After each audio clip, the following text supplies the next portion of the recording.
نبی اکرم صلی اللہ علیہ وسلم کا فرمان گرامی ہے کہ جس آدمی کے پاس قربانی کرنے کی وسعت اور طاقت ہو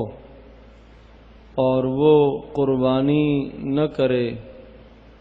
وہ آدمی ہماری عیدگاہ میں نماز عید کے لیے حاضر نہ ہو۔ نبی اکرم صلی اللہ تعالی علیہ وسلم نے اس حدیث پاک میں اس آدمی کے لیے سخت وعید کا اعلان فرمایا ہے جو آدمی باوجود وسعت اور طاقت کے قربانی نہیں کرتا۔ حضرت صلی اللہ علیہ وسلم نے اس آدمی سے لا تعلقی اور براءت کا اظہار فرمایا ہے کہ وہ آدمی گویا کہ ہماری مساجد میں اور وہ آدمی ہماری عیدگاہ میں نہ آئے۔ جب آپ علیہ السلام نے یہ بتا دیا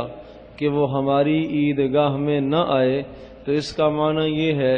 کہ کل قیامت میں نبی پاک صلی اللہ علیہ وسلم سے وہ آدمی سفارش کی توقع بھی نہ رکھے کہ نبی پاک صلی اللہ علیہ وسلم اس کے حق میں سفارش فرمائیں، اس لیے کہ اس نے اللہ تعالیٰ کے ایک بہت بڑے حکم کو چھوڑا ہے۔ بہت سارے لوگوں کے دل میں یہ خیال اور وسوسہ آتا ہے اور اہل باطل کی طرف سے یہ بات بار بار اٹھتی ہے اور شیطانی القاء اور وسوسے دل میں پیدا ہوتے ہیں کہ قربانیوں کے موقع پر اتنا مال خرچ کیا جاتا ہے اور مہنگے مہنگے جانور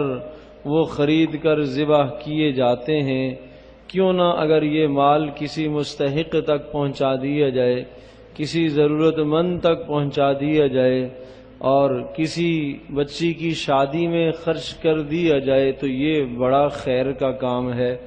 اچھی طرح سے یہ بات ذہن نشین فرما لیجئے، کسی بچی کی شادی پر مال کو خرچ کرنا، کسی فقیر کی اعانت کرنا اور کسی بیمار اور مریض کا علاج کرنا اور اسی طرح سے کوئی بھی رفاعی کام کرنا، یہ سب کے سب خیر کے کام ہیں،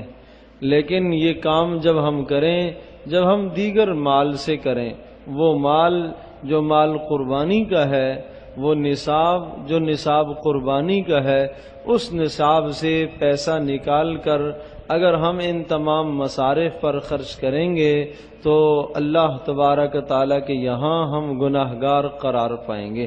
یہ ایک ضابطہ ہے، اصول ہے۔ جس طرح سے آپ نے ابھی نماز پڑھی ہے، نماز کے لیے کچھ آداب ہیں، کچھ شرائط ہیں، نماز کے لیے کچھ سنتیں ہیں، کچھ ضابطے ہیں، ان ضابطوں کے مطابق آپ نماز ادا کریں گے تو آپ کی نماز ادا ہوگی۔ تو ذی الحجہ کے مہینے میں اور ذی الحجہ کی 10 اور 11 اور 12 یہ جو قربانی کے 3 ایام ہوتے ہیں، 3 دن ہوتے ہیں، نبی پاک صلی اللہ علیہ وسلم نے ارشاد فرمایا کہ ان 3 دنوں میں اللہ پاک کے نزدیک سب سے محبوب عمل جانور کا خون بہانا ہے۔ جانور کا خون گرانا یہ سب سے محبوب عمل ہے۔